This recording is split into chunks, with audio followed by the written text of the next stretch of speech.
Magandang araw sa lahat ng aking mga kababayang Pilipino. Mabuhay ang bansang Pilipinas. Nandito ako ngayon sa EDSA Pasay City.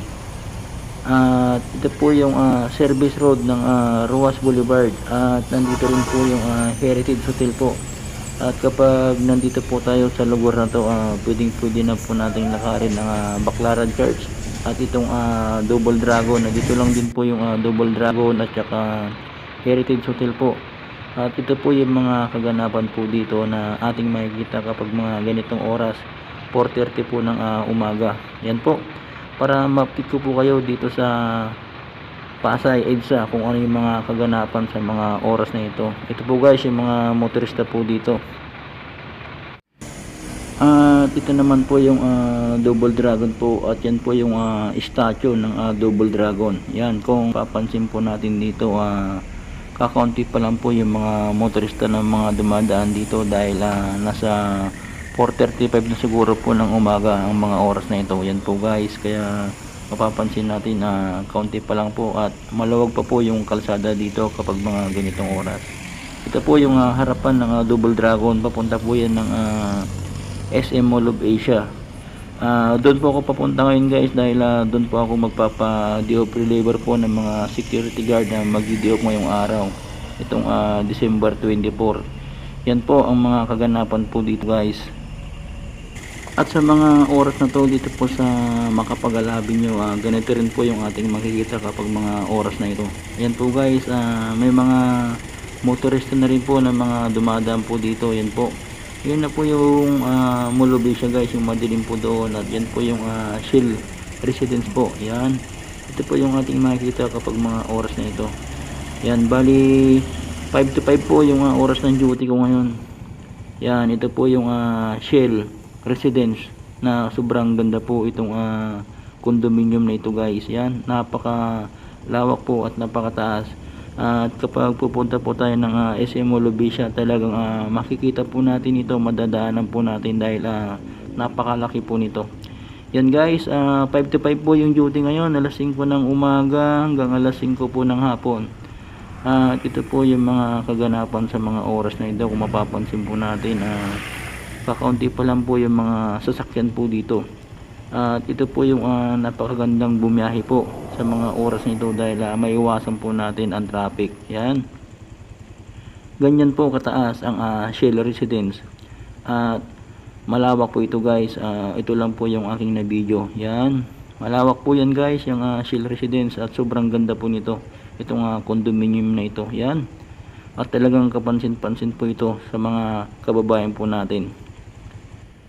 At ito naman po guys yung globe na tanawin kapag gabi na po or hapon na, dahil binubuksan po nila ito.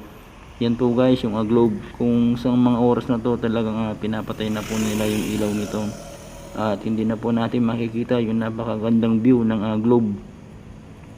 At sa lahat po ng mga hindi pa po nakakapasyal dito sa SM Mall of Asia, sana po mapanood nyo rin po yung pailaw ng globe kapag mga hapon po or gabi dahil napakaganda po yung mga tanawin po dito. Yan, at yan po yung mga sitwasyon po dito sa mga oras nito. Siguro 4:40 na po ng umaga dahil alas 5 pa naman yung duty ko at malapit na rin po ako dito.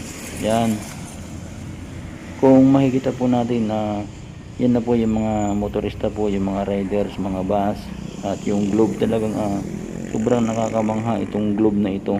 At kapag nandito ako, lagi ko pong pinapanood ito kung ano yung mga iba't ibang design na inilalabas niya, na sobra naman talagang nakakamangha sa lahat ng ating mga kababayan na namamasyal po dito sa SM Mall of Asia.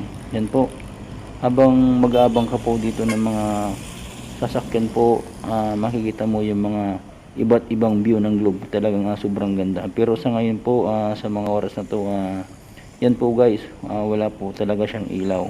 Yan po yung ating makikita kapag mga oras na ito.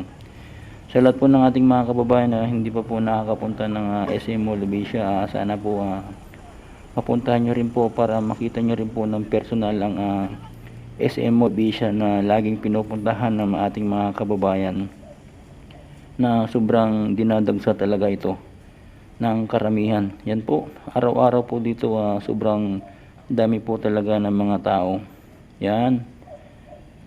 At ito po yung mga makikita po natin, may mga kababayan na rin po tayong dito na makikita na mga naglalakad sa mga oras na ito. Yan po sila guys.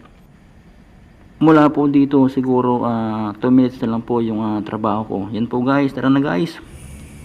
At ito po guys, dito po ako nagpapa-DO reliever po ng mga security na mga gustong mag-DO po. Yan po ang 5 Ecom. Yan, sobrang ganda po itong building na ito. Building po ng call center agent. Ito po yung mga pang international po, pang world class na mga building po. Yan po yung guys, yung mga papasok na po ng mga call center agent po sa mga oras na ito. Papasok na mga security guard at mga housekeeping po. Tara na guys, pasukin na po natin yung loob para makita rin po natin. At ito po yung ating makikita guys. Kung makikita po natin dito, unang bungad pa lang po, replika na po ng ulo ng lalaki na may headset po, na ang isinisimbolo po nito itong call center po. Ito po yung sinisimbolo niya guys, kaya pagpasok pa lang natin makikita na po natin yung replika na ulo na may headset. At ito po yung reception po ng 5 Ecom. Sobrang ganda po. Yan, 5 Ecom po. Ito po yung lobby po nila. Sobrang ganda. At maraming salamat po sa lahat ng aking mga kababayan na nakasubscribe po. Sa lahat po ng mga hindi pa po nakasubscribe, subscribe na po kayo dahil ikutin po natin ang Metro Manila. Mabuhay ang bansang Pilipinas. Merry Christmas po.